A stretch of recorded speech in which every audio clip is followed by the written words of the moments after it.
Good morning po sa ating lahat. Morning. Amen. Pinagpala po ba tayo ng Panginoon? Amen.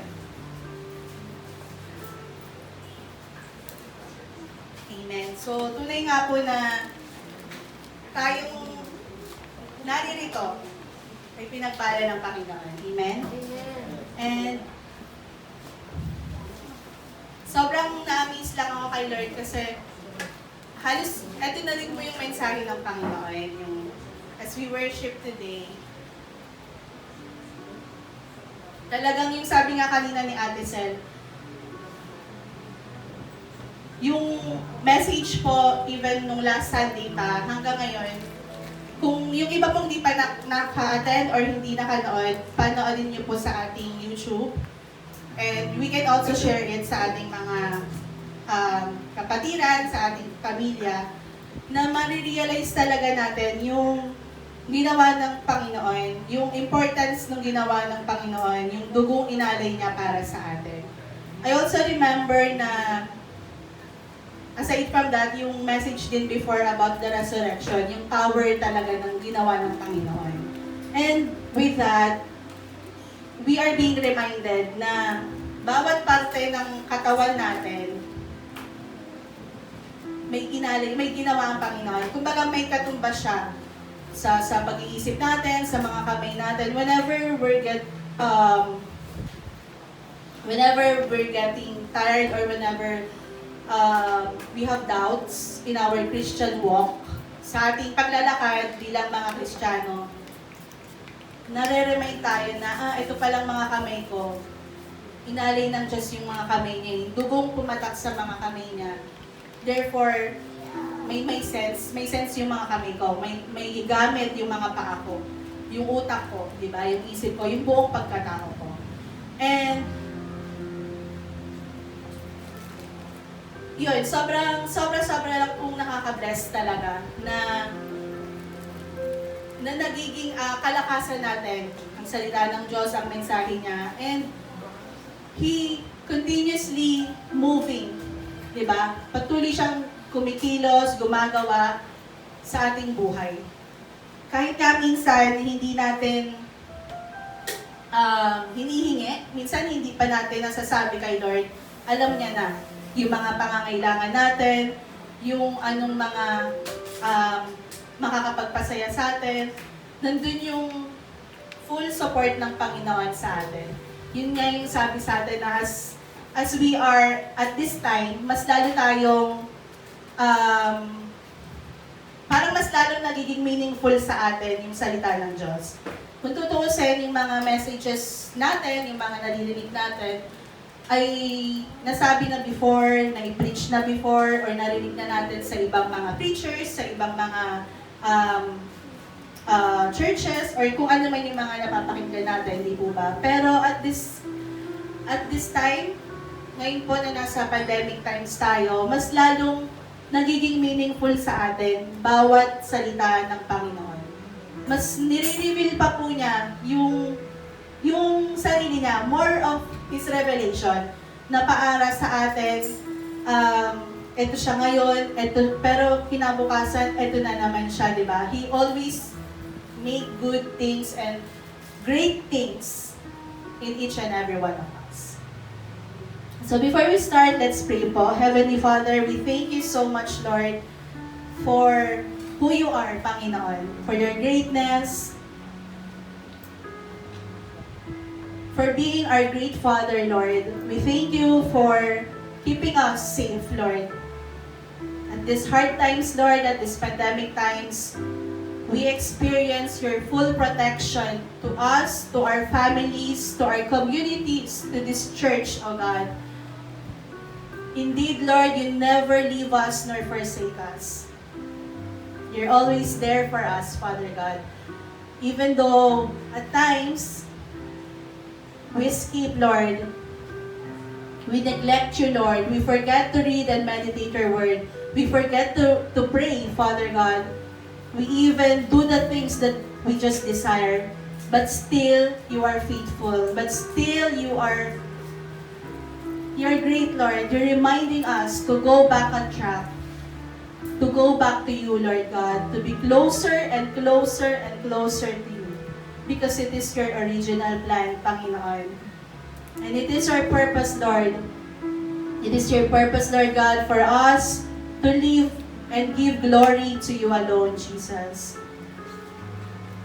Our life here on earth, Panginoon, is just temporal.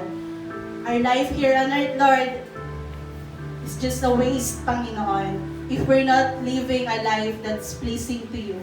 If we are not living a life according to your will and purpose. No matter what we achieve, no matter what we gather and gain in this world, are just useless, Father God, if you're not with us. And if we're not doing it for you. Lord, as we receive your word, which you have given already, Lord, that we must worship you, Lord, that we must live a life, Panginoon, for your glory. Continue to move in us. Continue to speak to our hearts, Lord. Continue to be with us, Panginoon. Hide me, Lord God, in your presence. Ikaw ang makita at matanggap ng bawat isa, Panginoon. Anoint your words, O God, and may this be a powerful weapon, Panginoon, that we can use after this service, all throughout our life, Panginoon. And we will not just hear your words, but we will able, Lord God, through your grace and mercy, apply it in our lives. We thank you, Lord, and we magnify your name in Jesus' name. Amen.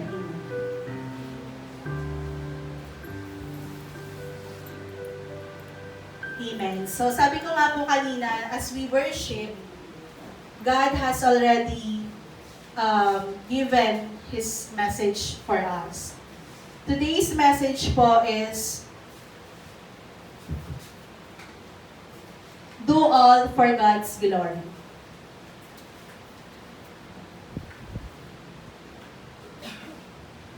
Gawin mong lahat para sa kapurihan ng Panginoon. Amen.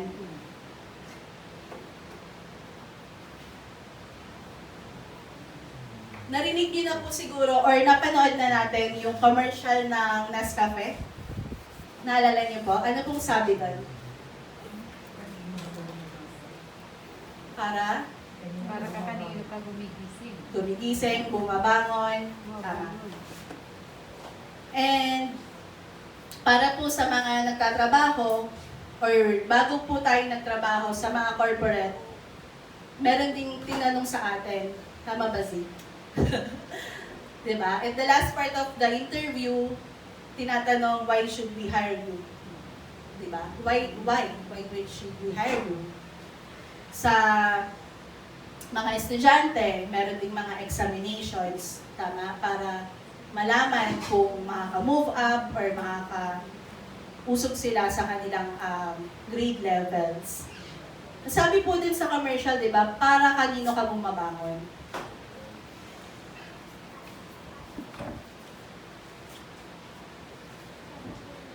Tayo po ba, alam natin, or nauunawaan po ba natin kung para kanino tayo bumabangon?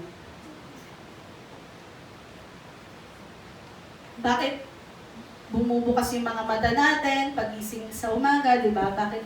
Bakit tayo nagtatrabaho? Bakit tayo nagpapakahirap magtrabaho, nagsusumikap sa buhay, sa araw-araw?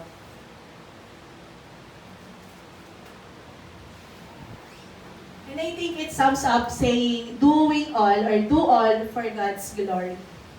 Amen. Marami po dito syempre mga parents at madalas na masasabi yan ng mga magulang na kailangan nilang gawin yan para sa mga anak, para sa pamilya. Kailangan mong magtrabaho, kailangan mong bumangon, di ba? But more than all those things, ginagawa natin to para sa Panginoon. Because we want Him to be glorified in all things. Sabi po din sa worship natin kanina, di ba? Father, We worship and adore you. And talagang yung buhay natin is nakalaan para sa Panginoon. Yun yung gusto niya. Na hindi tayo, hindi maiba yung focus natin or hindi maiba yung goal kung bakit natin ginagawa ang mga bagay-bagay. Diba? Kaya nga po tayo tinuturuan ng the Lord's Prayer. Naalala niyo po? Our Father who art in heaven, hallowed be your name. Your kingdom come, your will be done on earth as it is in heaven. Give us this day our daily bread. Forgive us our sins as we forgive those who sin against us. And do not lead us not into temptation, but deliver us from evil. So parang God is telling us na daily di ba? We're living daily na kasama ang Panginoon. At lahat ng na-accomplish natin pagmulat ng mata natin sa kalagitnaan ng araw at sa pagtatapos, lahat ba to for His glory? O baka para sa sarili natin? Or baka para lang sa anak natin, sa pamilya natin, o sa community? God telling us na all, doing all for His glory. Mula pagising hanggang matapos, magsimula ang araw at sa paglubog ng araw, na-accomplish natin, na ibigay natin yung para sa Panginoon. Na ibigay natin yung desire niya, di ba? Na, Lord, nalugod ka. Nalugod ka sa mga nagawa ko, sa mga nangyari sa buhay ko sa araw na ito. Amen. So let's read po in 1 Corinthians 3:10 sa NIV. Sabi po dyan, so whether you eat or drink or whatever you do it all for the glory of God. Amen. At sa Colossians 3:17, and whatever you do, whether in word or deed, do it all in the name of the Lord Jesus, giving thanks to God the Father through Him. Amen. So doing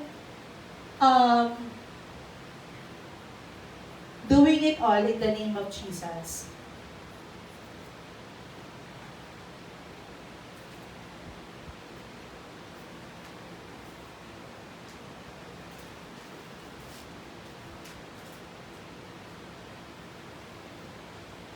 Sa Tagalog po, basahin ko lang yung 1 Corinthians 10:31. Kaya nga, kung kayo'y kumakain o umiinom, o ano man ang ginagawa ninyo, gawin ninyo ang lahat sa ikararangal ng Diyos.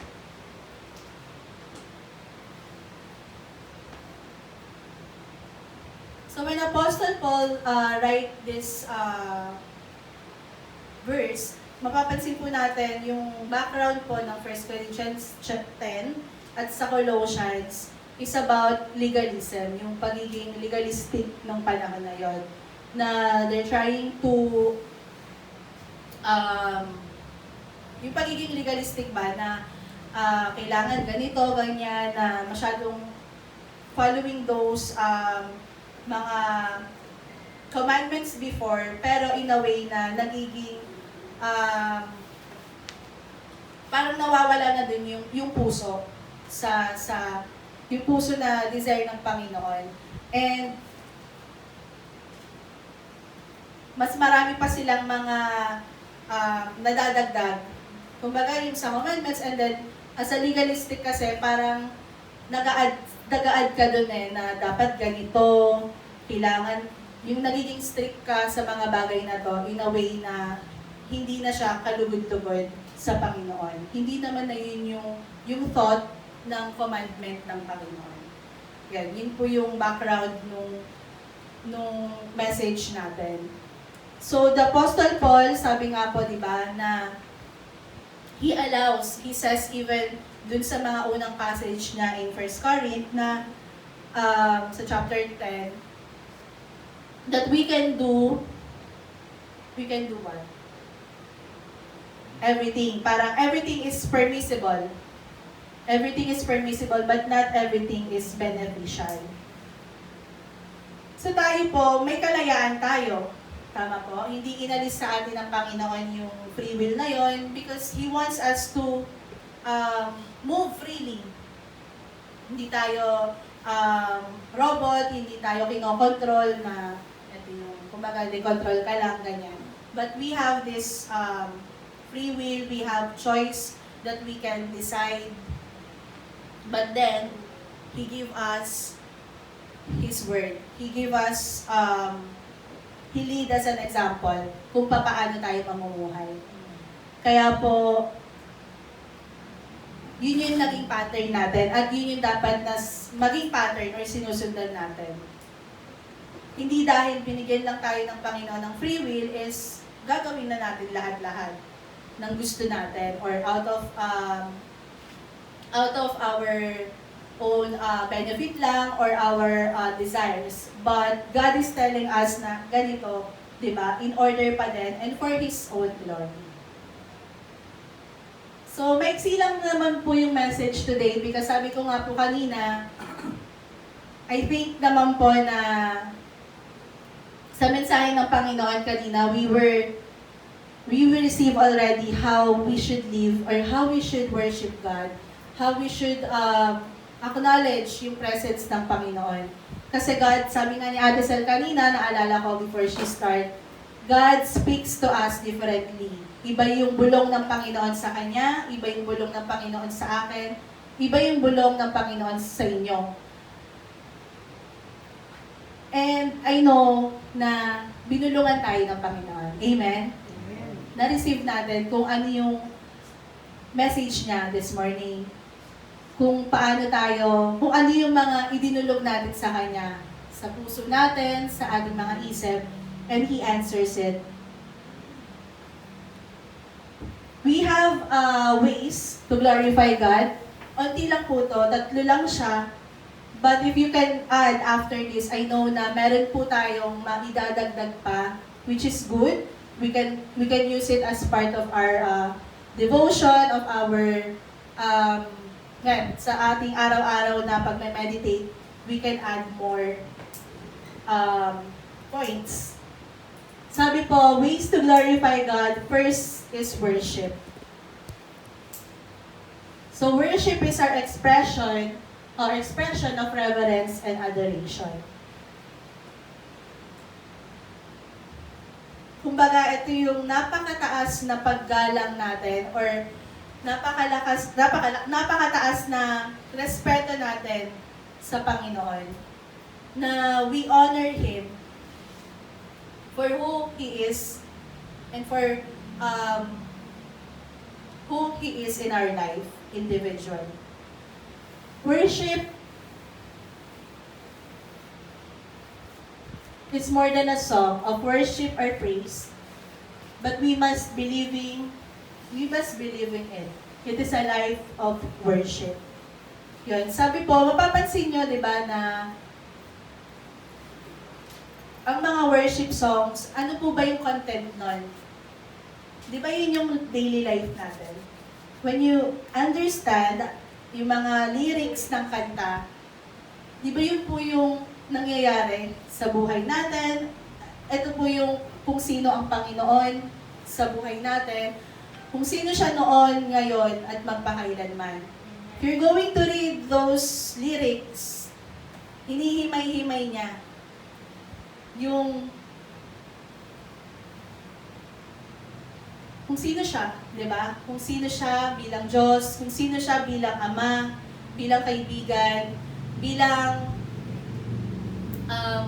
tagapagligtas natin, bilang kung sino pa yung gusto niyang i-reveal, kung sino pa yung gusto niyang i-reveal sa sarili niya para sa atin. And also, worship is our, yun nga po, kaya sabi, way of living. It should be a lifestyle. Amen? It should be a lifestyle.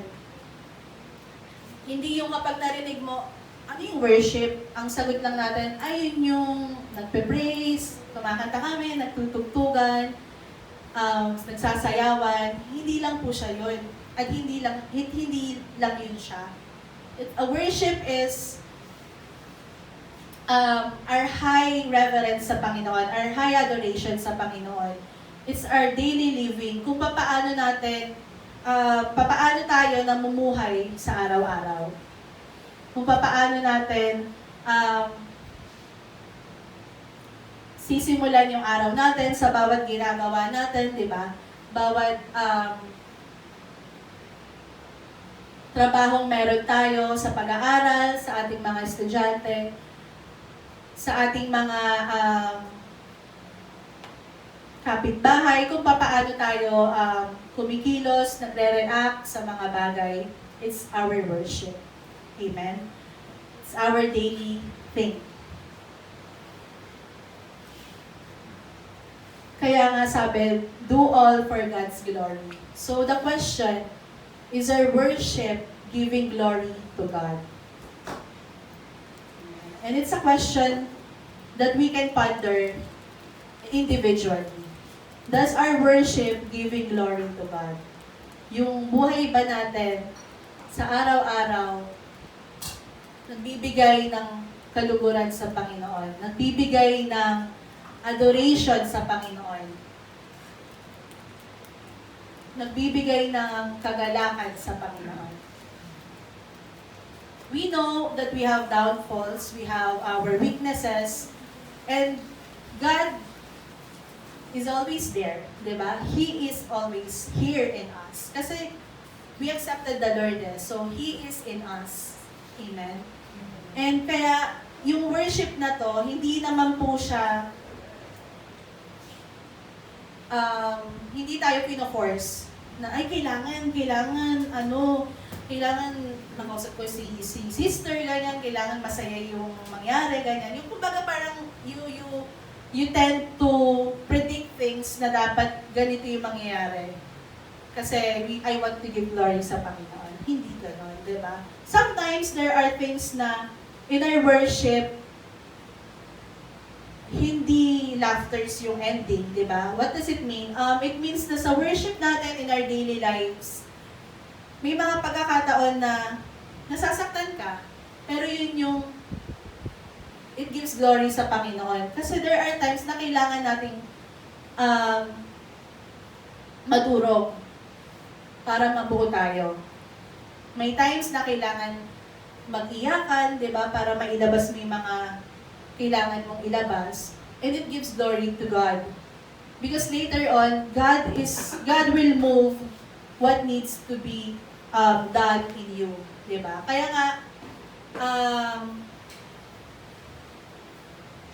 a daily walk sa Panginoon, a daily desire na tayo'y namumuhay araw-araw. Kasi araw-araw po talaga kailangan natin ng Panginoon. Amen? Kasi every seconds, every minute is a big thing. Pwedeng magbago. Ngayon, masaya tayo. Mamaya lang, patrip ka na. Diba? Mamaya, inis ka na. Mamaya, wala ka na sa mood, ganyan. So, as man, we are really tend to constant change. Nagbabago tayo. In just a snap. But the Lord remains who He is. Kaya, ganun katindi kumbaga, ganun katindi na dapat i-desire natin yung Panginoon na hindi nagbabago. Amen? Amen. So, it's a worship because we must not just sing songs, but we must live a life of worship. Basahin po natin in Romans 6:13.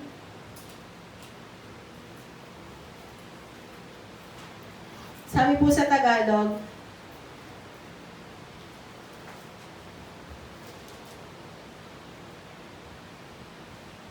Romans 6:13, huwag ninyong ipailalim sa kapangyarihan ng kasalanan ang alinmang bahagi ng inyong katawan bilang kasangkapan ng kasamaan. Sa halip, pasakop kayo sa Diyos bilang mga taong namatay at muling binuhay at ihandog sa Kanya ang buo ninyong pagkatao bilang kasangkapan ng katuwiran. Amen.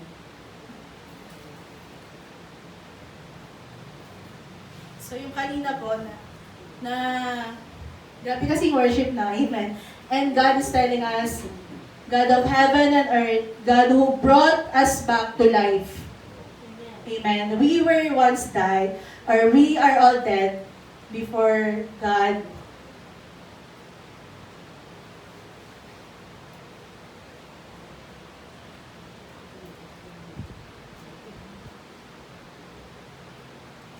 And God brought us back to life. Binigyan tayo ng buhay ng Panginoon. Kaya wag na po nating hayaan, di ba? Wag na po tayong mamuhay sa kasalanan. Because we understand, we must understand yung ginawa ng Panginoon sa ating buhay. Inalis na tayo dun sa kadiliman, and we are now in light, in lightness. We are now in His righteousness.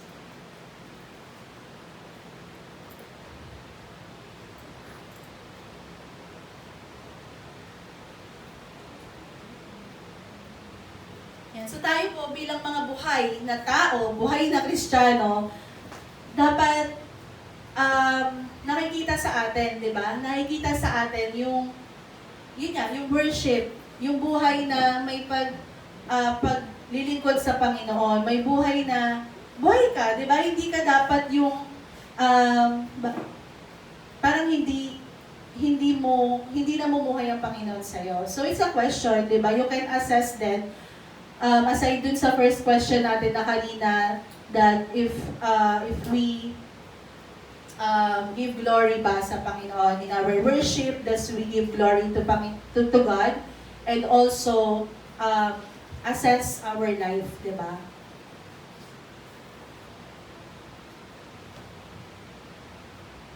In Colossians 3:16,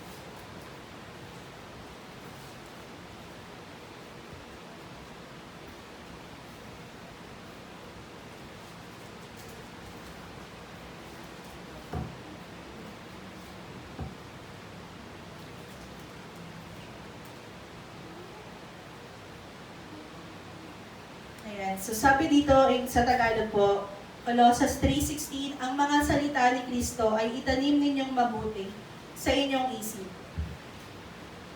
Magpa-alalahanan kayo at magturuan ng buong kaalaman. Umawit kayo ng mga salmo, mga himno, at mga awiting espiritual na may pagpapasalamat sa Diyos. So, napaka-importante po, no, na tayo ay rooted sa salita ng Diyos. At yung pagpapaalalahanan, yun nga po, di ba, na it's a daily, or it's a way naman po dito sa church na tayo po ay patuloy na pinapaalalahanan from our leaders and to everyone, di po ba, na tayo magpapalakasan sa bawat isa. So, napaka-importante na yung salita ng Panginoon po ay dala-dala natin every day, in our minds, in our hearts, in our daily living. Kasi yun po yung ating kalasag, yun yung ating weapon, tama po? Ito yung ating gabay. So again, do all for God's glory. Ways, number 1 is to worship. Second po is loving others.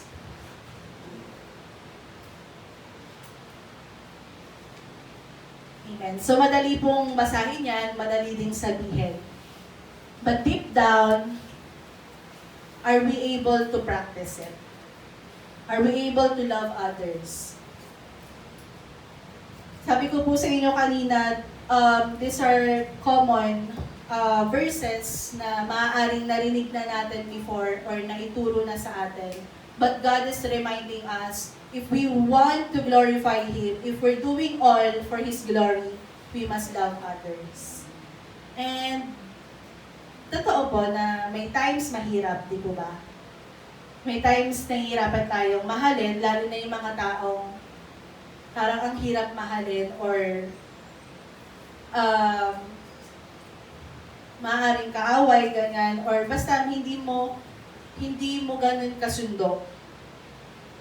But it's the word of God and it's His commandments. Di ba po, sa great command ng Panginoon, the first, it sums up dun sa dalawa lang na we must love God above all, di ba? And second is to love others as you love yourself.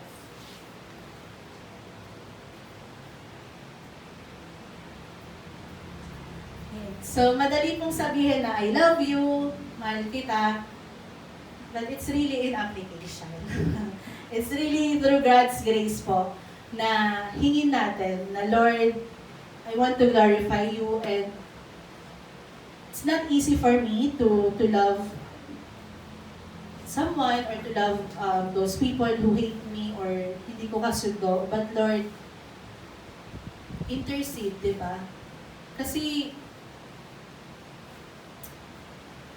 grabe yung ginagawa ng Panginoon. It doesn't just change the situation, but it changes us. Amen. It produces those fruits of the Spirit. It produces and molded the character of Christ in us. That even God, at the point of His death, yung mga na-share sa atin last preaching, di ba?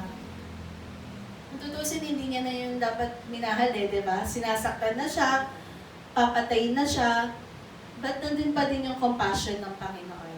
Nandun pa din yung kindness ng Panginoon. And the same thing with us. Sometimes, maaaring dumaan na tayo doon or dadaan pa tayo doon. We will meet people along the way or pwedeng sa sarili nating pamilya, sa church, sa community. But how will we respond? Sabi ng Panginoon, love others. Mahalin mo pa din. Diba? Love your enemies. And loving po kasi talaga is the ultimate thing na ginawa ng Panginoon. That's why He died on the cross because He loves us so much. Amen? He loves us so much. And dun din tayo kumukuha ng pagmamahal na yon. Kung paano naman talaga natin namamahal ang isa't isa, is according din sa pagmamahal ng Panginoon. Because we have a lot of reasons para hindi mahalin ng isang tao. Tama? Maraming dahilan. Ayoko ng ugali niya, ayoko ng mga diskarte niya, ayoko ng... Ang dami mong pwedeng i-reasons para ma-justify na ayaw mo siyang mahalin. But there's only one that we can hold on, and it's God's love. Diba? For us to love others. Amen. Sabi po dyan, yan, yung Matthew nga po is yung command ng Panginoon to love others as yourself. And in 1 Peter 4:8, above all, love each other deeply.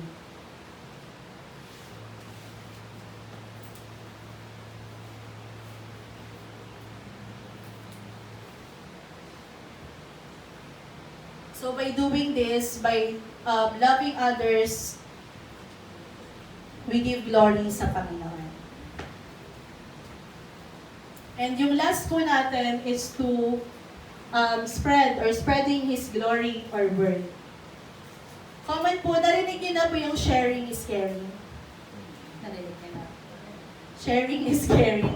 What does it mean, di ba? Na as we share, kasi, why we share? Because we care. May malasakit tayo, kaya natin naihahayag or naipapalaganap ang mga bagay-bagay, di ba? Sa social media nga po ngayon, di ba, we share yung mga quotes or yung mga cases ng, basta yung mga news or updates. We tend to share those things because we know na kung sino man yung makabasa nun or makadaan doon, pwede silang mag-benefit, di ba? Ma-inform sila, ma-encourage sila. Kaya nandun yung care natin. Yan, God's Word should not be just stored in us, but it must overflow in us. Dapat po talaga. Kumbaga, it's a fruit ng ating relasyon sa Panginoon. Di ba? Yun yung ating bunga. Dapat nag-overflow po sa atin yung presence ng Panginoon. Hindi siya, parang as we go deeper, as we tend to to go deeper sa Panginoon, sa ating paglalakad, mas lalong nag-overflow lang sa atin, na nakikita sa atin, sa ating pamumuhay, sa ating salita, sa ating pagkilos, ang presensya ng Panginoon. Yan. And it's also, di ba, yung ating, ano po,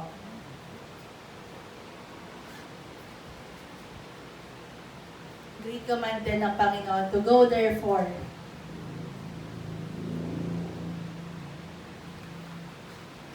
We must go, di ba? We must go and let God be God sa pagpapahayag natin, sa ating paghayo, sa ating pagtuturo, sa ating pagpipreach, sa ating pag-aaral. Go lang tayo and let God, diba? Kasi sometimes, syempre may mga fears tayo na, kaya ko ba to? Kaya ko ba ipahayag yung salita ng Diyos sa Kanya? Hindi pa ako ganun kaalam, hindi ko alam yung buong kwento, ganyan. Or nahihiya ka, sobrang hiya mo, ayaw mo nang tumayo, ayaw mo nang magsalita. And I don't think na mag-glorify ang Panginoon God, di ba? Because God can use everyone. No exceptions. Tama? Even the animals, the plants, di ba? Worshiping God and He can use them. What more tayo na mga anak ng Diyos? Kaya po, I believe one day, all of us, bringing our testimonies, our glory sa Panginoon, na ang pagpapahayag ng glory ng Panginoon, ng salita ng Diyos, nagsisimula sa ating daily living, sa ating pamumuhay. Minsan di ka pa nagsasalita, pero nakikita na sa'yo ang presensya ng Diyos. Yung makita ka palang pagbukas ng pinto, nakaka-encourage ka na, di ba? Nagdadala ka ng liwanag. And what more din sa actions mo, di ba? Napuprove lalo na sa bawat kilos mo, sa bawat decisions mo, sa bawat ginagawa mo. God is being glorified. Amen.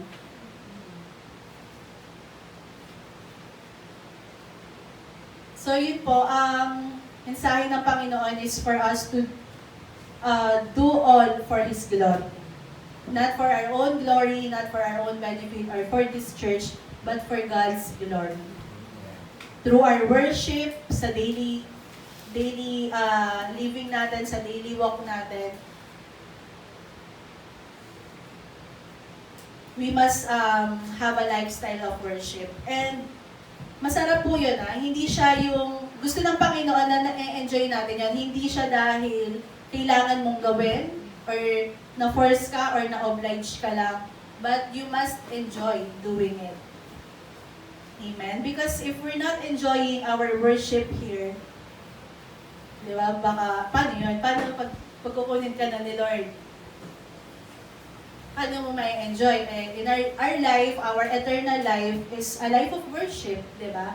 We will just worship and worship ang ating Panginoon doon. So, kung dito pa lang, parang hindi na ganun yung worship natin, yung ating pamumuhay, let's ask God, di ba? We have our own personal relationship sa Panginoon. Siya po yung ating great Father, di ba? Who loves us, who always wants the best for us. Nahayaan tayo ng Panginoon na, sige, gawin mo yan, umayo ka, hindi ko inaalis yung free will mo. But as a Father, excited siya na babalik tayo na hindi tayo napahamak. Diba? Ganun yung mga parents na nung time na mga bata pa yung mga anak nila, syempre, di ba, papasok sa school or pupuntahan. But as nandun sila lagi hanggang pag-alalay, kumbaga, andun lagi yung kasama mo. But as they grow older, nagkakaroon na ng sariling lakad yung mga anak. Hindi na syempre kailangan kasama yung nanay sa school, di ba? They have their own decisions. But at the end of the day, they're excited na umuwi yung anak nila. Masaya sila na nakauwi yung anak natin or nila na ligtas, di ba? Na-accomplish niya, nakapag-commute siya, hindi siya napahamak. So the same thing with God. He let us go and follow His will, but at the end of the day, yun yung gusto niya na babalik tayo, God, accomplish ko to. And para sa iyo, the Lord, yung glory para sa iyo, Panginoon. Because you deserve it, di ba? God deserve all the glory. Amen. Amen. And I think po, yung second and third na ways, should be automatic po di ba? Na magiging result po ng ating worship kung tutuusin. It will be a result of our worship na we were able to love others and spread God's glory. Amen. So yun lang naman po yung message ng Panginoon, but sobrang pasalamat sa Panginoon because He lead us to this message na nire-remind tayo ng Panginoon. And pinapalakas tayo ng Panginoon na talagang lagi tayong sa bawat gagawin ng ating mga kamay, sa bawat lalakaran natin, sa ating pag-iisip, does it glorifies Him? Diba? Because if not, alisin na natin. Diba? Wag na tayong mag-part doon na nagmumuni-muni ka pa dun sa ganong thoughts or dun sa mga failures or weakness, but God wants us to move forward. At hayaan natin na mag-glorify siya sa ginagawa natin. So again po, do all for God's glory in everything we do po. Whether we eat or drink, or whatever we do it for God's glory. Amen. Amen. Hallelujah, Lord. Thank you, Lord Jesus, for your message. Tunay, Panginoon, na you deserve all the glory, Lord. You alone, Lord God, deserve all the glory.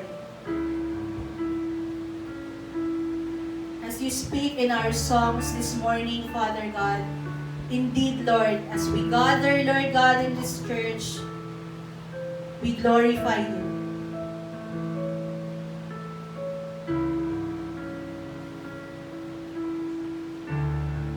May your Spirit work within us daily, Panginoon. We need your Holy Spirit, Lord God, to enable us every day, Panginoon. And your blood, Father God, that wash all our sins and give us strength, Panginoon. We thank you for that, Lord.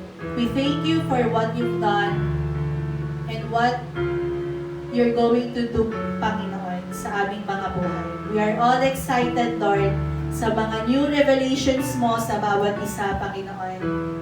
Sa mga miracles mo, Panginoon, sa mga great accomplishments mo, Panginoon, sa bawat kapatiran ko, Panginoon, sa bawat pamilya, Panginoon, na narito. We just want to thank you, Lord, and adore you, Lord, and worship you, Lord, all the days of our life.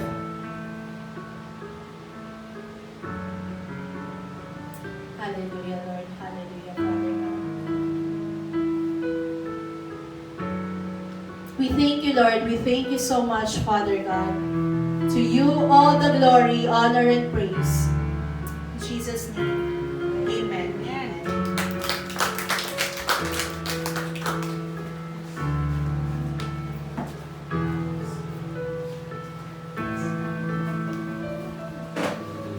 Let's sing this song.